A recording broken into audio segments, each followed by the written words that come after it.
Kali ini saya angkat tema tentang bersikap baik kepada istri, yaitu tentang hak istri dari suami atau kewajiban suami terhadap istri. Para jamaah, orang yang paling banyak sering umumnya mendapatkan perlakuan yang tidak baik adalah istri. Di antaranya istri yang dijajah oleh suami, istri yang diperlakukan zalim oleh suami. Meskipun tidak menutup kemungkinan ada banyak suami juga yang dizalimi oleh istri, tapi secara jumlah itu lebih banyak suami yang menzalimi istri. Kenapa? Karena posisi suami sebagai kepala rumah tangga, orang yang memiliki kekuatan, power, sedangkan istri adalah orang yang lemah di rumah, gitu ya, yang dipimpin. Maka para jamaah, pagi ini kita akan mentadabburi bagaimana Allah Subhanahu wa taala memerintahkan kepada kita untuk berbuat baik kepada istri kita. Biasanya para jamaah, istri itu akan dizalimi oleh suami manakala sang suami ini mendapatkan sesuatu yang tidak dia sukai pada pasangan hidupnya. Dan itu ternyata terjadi sejak zaman jahiliyah. Sejak zaman jahiliyah, sahabat Ibnu Abbas radhiyallahu anhuma menceritakan bahwa dahulu terjadi di zaman jahiliyah bahwa istri itu menjadi warisan. Istri itu menjadi warisan. Biasanya yang jadi warisan adalah barang. Ini istri yang menjadi warisan. Dan kalau seorang bapak meninggal dunia dahulu, maka istrinya menjadi salah satu yang diwariskan kepada anaknya yang laki-laki. Jadi setelah bapaknya meninggal, istrinya jadi milik anaknya yang laki-laki. Terserah dia. Mau dia nikahin jadi turun jadi istrinya, anaknya, atau mau dia nikahin buat orang lain, boleh, atau dia biarin aja, dia gantung begitu saja. Itu kebiasaan orang-orang jahiliyah. Jadi mewarisi istri karena dia nggak suka kepada ibunya atau kepada istrinya, maka dia warisi dengan cara yang tidak baik. Ya, dia kalau dia suka dinikahin, kalau dia nggak suka dikasih dinikahin sama orang lain atau disiksa, digantung. Tidak jelas ininya. Tidak diberikan harta warisan, tidak diberikan nafkah dan lain sebagainya. Maka turunlah Al-Qur'an surat An-Nisa ayat 19 yang melarang. A'udzubillahi minasyaitonirrajim. Bismillahirrahmanirrahim. Ya ayyuhalladzina amanu, wahai orang-orang yang beriman, la yahillu lakum an tarithun nisaa karha. Janganlah atau tidak halal bagi kamu mewarisi istri, para wanita, dengan cara yang dibenci. Ya, ini dengan cara dia tidak suka, akhirnya diwarisin kepada sesuatu di mana sang istri itu benci dengan cara itu, atau sang suami benci kepada istrinya lalu kemudian diwarisin dengan cara yang tidak baik. Wala ta'dhuluhunna litazhabu bi ba'dhi ma ataitumuhun illa ay ya'tina bi fahishatin mubayyinah. Dan jangan kamu melarang mereka untuk menikah. Ya, wala ta'dhuluhunna, jangan melarang mereka untuk menikah. Tujuannya apa? Litazhabu bi ba'dhi ma ataitumuhunna. Tujuannya untuk menahan dengan cara kita menyiksa dia, akhirnya dia mengajukan gugatan cerai. Dan salah satu gugatan cerai itu adalah khulu namanya, Pak. Khulu itu adalah memberikan mahar yang pernah diberikan oleh suami dulu dikembalikan. Jadi suami ini kepengen umpamanya dulu maharnya adalah sebuah kebun kurma. Sang suami menginginkan kebun kurma itu kembali. Maka caranya bagaimana? Disiksa istrinya agar dia mengajukan cerai dengan memberikan mahar yang dulu pernah diberikan kepadanya. Berarti kan seuntung suaminya. Nah, jangan dilarang.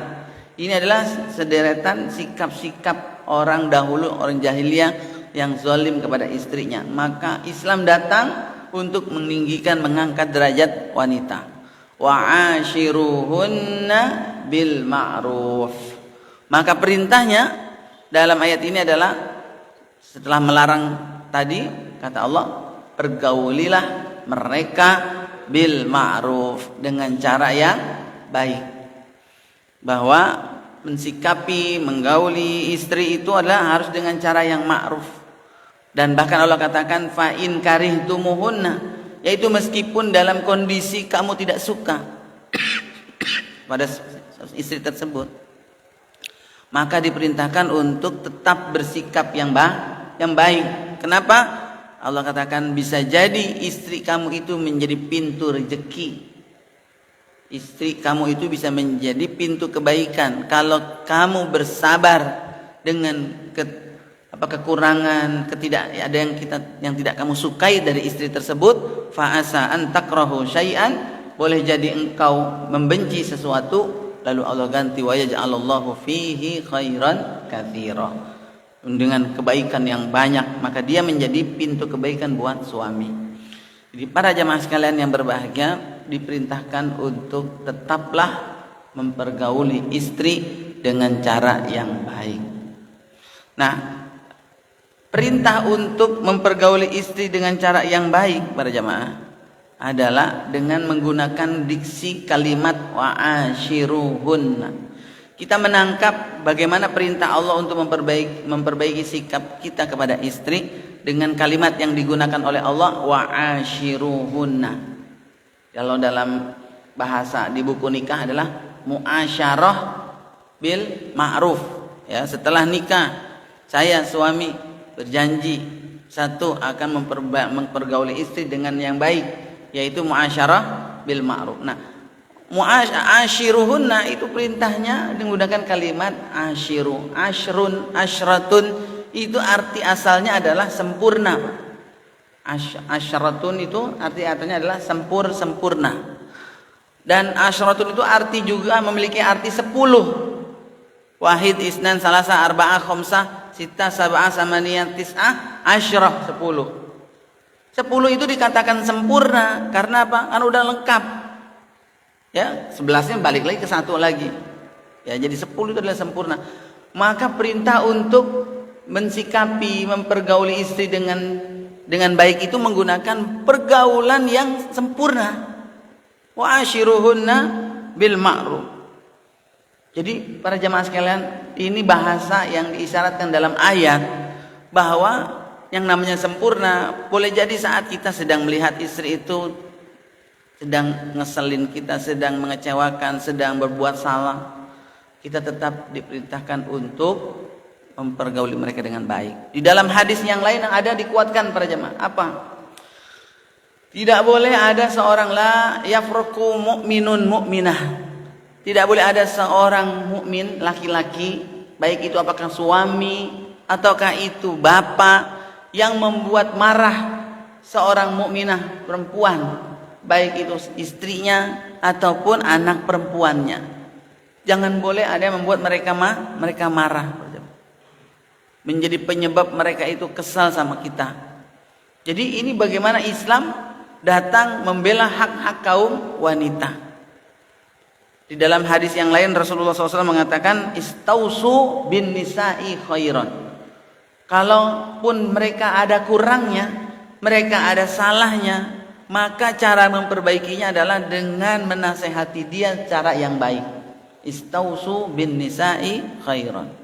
Kenapa? Kata Nabi, li'annahunna khuliqna minad dhila, atau kama qala sallallahu alaihi wasallam. Karena perempuan itu khuliqat, diciptakan min dhila, dari tulang rusuk. Tulang rusuk yang itu bengkok sifatnya, Pak. Jadi dalam sebuah hadis disebutkan Aisyah Siti Hawa istri Nabi Adam itu diciptakan dari tulang rusuknya Nabi Adam.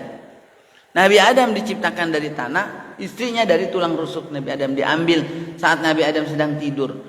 Dan karakter tulang rusuk itu bengkok, maka kamu akan menemukan kebengkokan itu pada perempuan, wanita, istri. Maka kalau kamu temukan, perbaiki dengan cara yang baik. Kalau kamu paksa, maka dia akan patah, kata Nabi. Dan yang paling bengkok itu apa? Kata Nabi, tulang rusuk yang paling bengkok itu bagian mananya? Wa inna, dan sesungguhnya kata Nabi, a'wajad dilak, tulang rusuk yang paling bengkok itu adalah a'lahu, bagian atas. Tulang rusuk yang paling atas itu semakin bengkok. Apa maksudnya kok Nabi menyebutkan yang paling bengkok itu adalah bagian atasnya? Para ulama sebagian ada yang mengartikan bagian atas yang dimaksud adalah akalnya, otaknya, kepalanya bagian atas. Wanita itu bengkok, lemah, cara berpikirnya tidak sama dengan laki-laki, para jamaah. Kadang-kadang diajak ngomong itu nggak nyambung, mohon maaf ibu-ibu ya. Karena apa? Karena perempuan lebih bermain perasaan, sedangkan laki-laki bermainnya adalah, dominannya adalah logika, kecerdasan. Jadi laki-laki kalau dia mau memperbaiki perempuan, lihat sisi perasaannya, berkatalah dengan cara yang baik.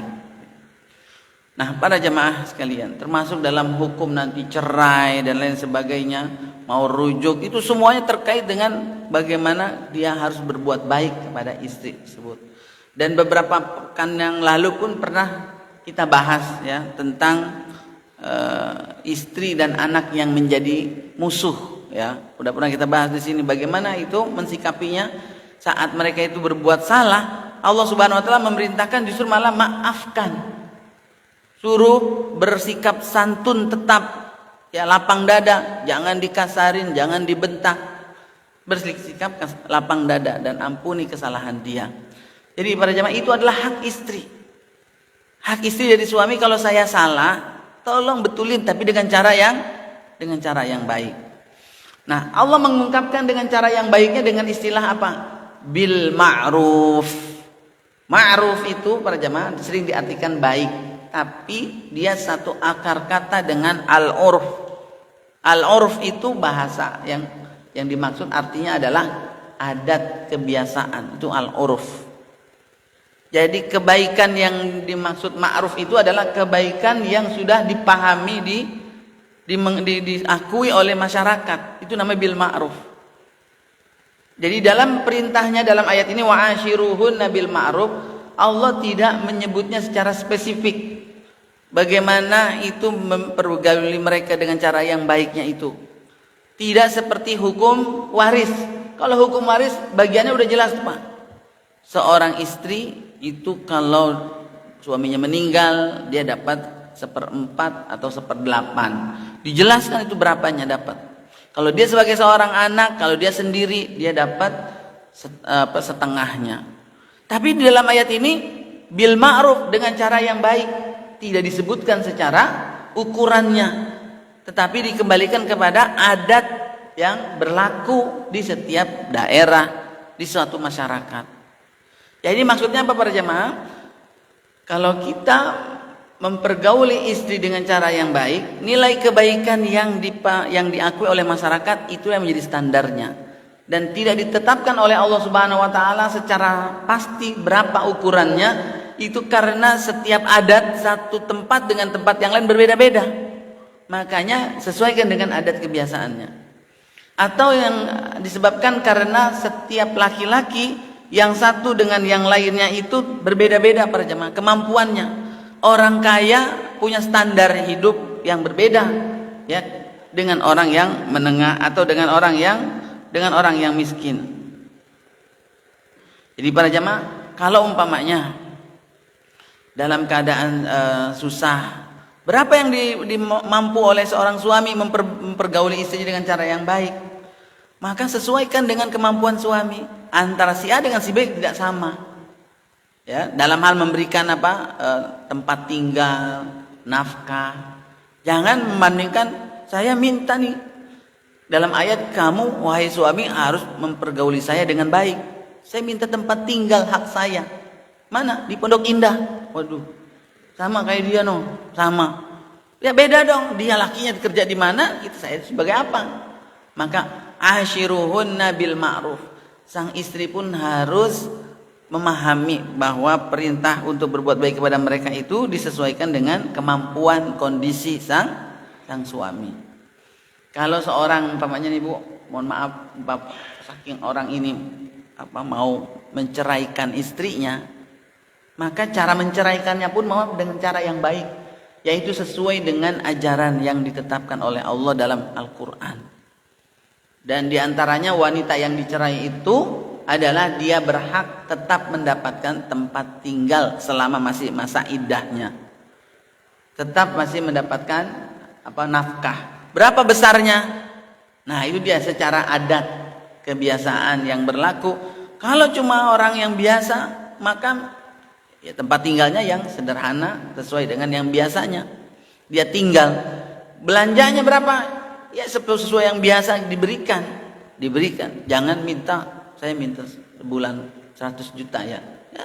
Padahal biasanya cuma 3 juta, 4 juta, 5 juta. Maka para jamaah saya sekalian tetap diberikan perhatian, jangan sampai kemudian sang suami pun terbebani dalam bersikap baik kepada istrinya. Nah, yang menarik para jamaah di dalam bab ini adalah bahwa di surat At-Tolak ya, ketika Allah Subhanahu wa taala memerintahkan kita untuk berbuat baik kepada istri, ayat-ayatnya itu diiringi dengan perintah kita untuk bertakwa. Ya, bahwa mensikapi istri kita itu landasannya adalah takwa. Wa may yattaqillaha yaj'al lahu makhraja wa yarzuqhu min haitsu la yahtasib. Itu ternyata konteks ayat tersebut adalah terkait dengan ayat cerai dan rujuk. Bab tentang cerai dan rujuk itu landasannya harus dengan takwa. Dan siapa yang menjalaninya dengan takwa, maka Allah akan mudahkan urusannya, memberikan jalan keluarnya, dan akan memberikan rezeki dari jalan yang tidak diduga-duga. Konteksnya tentang bab cerai dan rujuk, tapi secara umum itu takwa secara umum masuk di dalamnya. Bahwa takwa seseorang kepada Allah Subhanahu wa taala menjadi solusi dari setiap persoalan dia. Allah akan berikan jalan keluar dan Allah akan berikan rezeki yang tidak disangka-sangka dan tidak duga. Maka dalam menghadapi konflik dengan rumah tangga, dengan istri, hendaknya menjadi landasannya adalah takwa. Itu di ayat yang kedua, di ayat yang ketiga, di ayat yang keempat, di ayat yang kelima, diulang-ulang terus. Wa may yattaqillah. Ingat, bertakwa kepada Allah, lindungi diri kita dari api neraka. Karena kalau salah-salah, ya zalim-zalim kepada istri, maka bisa menyebabkan seseorang masuk neraka. Landasi dengan takwa.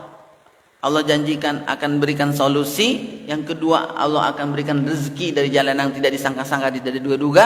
Kemudian akan dimudahkan urusannya. Ya yaj'allahu min amrihi yusra. Akan Allah lipat gandakan pahalanya, wa yu'zim lahu ajra wa yukaffir anhu sayyiatihi, diampuni dosa-dosanya. Itu 5 pada disebut. Semuanya konteksnya dalam takwa kepada Allah Subhanahu wa taala. Artinya apa yang ingin dipesankan dalam bab ini para jemaah? Dalam mensikapi istri harus kuat-kuat bekal takwanya. Maka ini menjadi perkara yang diagungkan, dimuliakan oleh Allah Subhanahu wa taala, agar setiap laki-laki, setiap suami jangan menyepelekan dalam bab ini. Jangan disepelekan, jangan dianggap main-main. Karena itu adalah gambaran ketakwaan dia kepada Allah Subhanahu wa taala. Jangan melanggarnya. Ya, maka Rasulullah sallallahu alaihi wasallam memberikan ukuran. Khairukum, kata Nabi, sebaik-baik kamu adalah sebaik-baik kamu yang bersikap kepada istrinya. Khairukum linisaihi. Siapa yang baik di antara kamu? Dialah yang paling baik kepada istrinya. Karena istri adalah orang yang paling mungkin buat suami itu untuk dijajah, karena dia berada di bawah kekuasaan suami. Maka para jemaah sekalian berbahagia, yang berikutnya yang terakhir, bahwa sang istri maupun suami ini berada dalam keseimbangan. ketika bicara suami harus memperbaiki pergaulannya kepada istri, demikian juga istri harus memperbaiki baktinya kepada suami. Jangan kemudian nanti tidak seimbang. Jangan tidak seimbang, karena Allah mengatakan dalam Al-Quran surat Al-Baqarah ayat 228, sebagaimana walahunna mithlul ladzi alaihinna bil ma'ruf, sebagaimana mereka punya hak para istri, mereka juga punya kewajiban kepada suami mereka. Jangan sang suami bersikap curang atau sang istri yang bersikap curang. Suami hanya menuntut haknya atau istri hanya menuntut haknya saja tapi tidak memberikan kewajibannya. Ini tetap berada dalam hukum adil, hukum seimbang. Tetapi semangatnya sang suami dalam hal ini dengan semangat takwa itu lebih baik memberikan yang kebaikan, tanda kutip, meskipun sang istri itu tidak memberikan kebaikan kepada dia. Meskipun, tapi tuntutannya seharusnya adalah seimbang. Maka lihatlah para jamaah sekalian, bagaimana salafus soleh kita dahulu, para sahabat, sikap mereka kepada istri. Disebutkan para jamaah, sahabat Ibnu Abbas radhiyallahu anhuma, sahabat Ibnu Abbas itu penampilannya perlente, Pak. Sahabat Ibnu Abbas kalau pakai baju yang cakep, rapi, bersih, nyisir, wangi badannya. Ketika ditanya, ya Ibnu Abbas, kenapa sih kamu kok sering berdandan, apa dan namanya, memperbaiki keadaan kamu dan tampilan kamu? Maka beliau menjawab apa? Sebagaimana aku menginginkan istriku berdandan, bersikap baik kepadaku, begitu juga aku bersikap dengan sesuatu yang disukai oleh istriku. Paham gak maksudnya Pak Jamal? Jadi yang menjadi latar belakang kenapa dia menjaga tampilannya, karena itu yang disukai sama istri.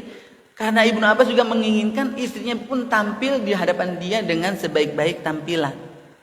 Ini dalam keadaan di rumah ya, bukan untuk orang lain. Jadi ini yang aku lakukan karena dia suka aku lakukan, dan aku pun berharap dia sama gitu. Maka jangan curang, hanya menuntut dari satu pihak tapi kitanya yang tidak memberikan. Itu adalah masuk nanti dalam bab wailul lil mutaffifin, celakalah bagi orang-orang yang curang, yang pernah kita bahas dulu sebelumnya. Ya, ada seorang sahabat yang dia kelihatan begitu keluar wangi banget, sampai jenggotnya diberikan wangi-wangian. Begitu ditanya, kenapa kok kamu ini wangi ininya? Ini istriku yang memasangkan wangi-wangian tersebut, karena istrinya yang suka dengan wangi tersebut dia pakai gitu. Jadi dia memakai sesuatu untuk yang membuat sang istri senang. Dan seperti itulah sang istri pun membalas kebaikan suami. Itu ya. Nah, dengan inilah menjadi sumber kebahagiaan dalam rumah tangga. Seseorang akan tenang hatinya, tunduk teduh matanya, tenang dalam mendapatkan kebahagiaan dalam hidupnya ketika pasangannya ini menjadi baik. Tetapi bagi seorang suami, apa artinya? Uangnya banyak, jabatannya tinggi, tapi dia sendiri tidak bisa bersikap baik kepada istrinya. Istrinya adalah orang yang paling benci terhadap dirinya, karena dia paling tidak bisa berbuat baik kepada istrinya. Sampai masuk ke rumah seharusnya ucapkan salam.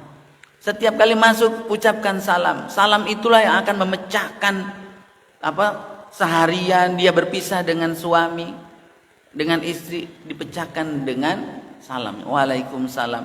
Itu rontok kebencian yang ada justru malah mendekatkan. Kemudian dilanjutkan dengan senyuman. Ini adalah perbuatan-perbuatan yang sepele. Yang lebih berhak untuk mendapatkan ini semua adalah keluarga kita, lebih berhak. Pilihan kata-kata yang lembut, kata-kata yang tidak kasar, itu lebih berhak. Istri, keluarga, isi rumah itu lebih berhak daripada orang lain di luar sana. Kadang-kadang senyum kita kepada orang lain jauh lebih lebar daripada senyum kepada istri. Nah, para jamaah, kalau tidak diberikan, rusak hubungan satu sama lain antara suami dengan istri. Itulah yang menjadi sebab retaknya rumah tangga. Karenanya ada yang dinamakan khulu'. Khulu' itu apa Pak? Permintaan cerai yang datang dari istri itu namanya khulu'. Khulu' itu diambil dari kata-kata khola'a, yakhla'u, itu artinya mencabut. Yaitu dicabutnya kebahagiaan kita, dicabutnya sakinah kita, gara-gara kita tidak bisa bersikap baik kepada istri kita. Demikian para jemaah sekalian berbahagia, begitu besarnya, agungnya kedudukan wanita untuk dimuliakan di dalam Islam.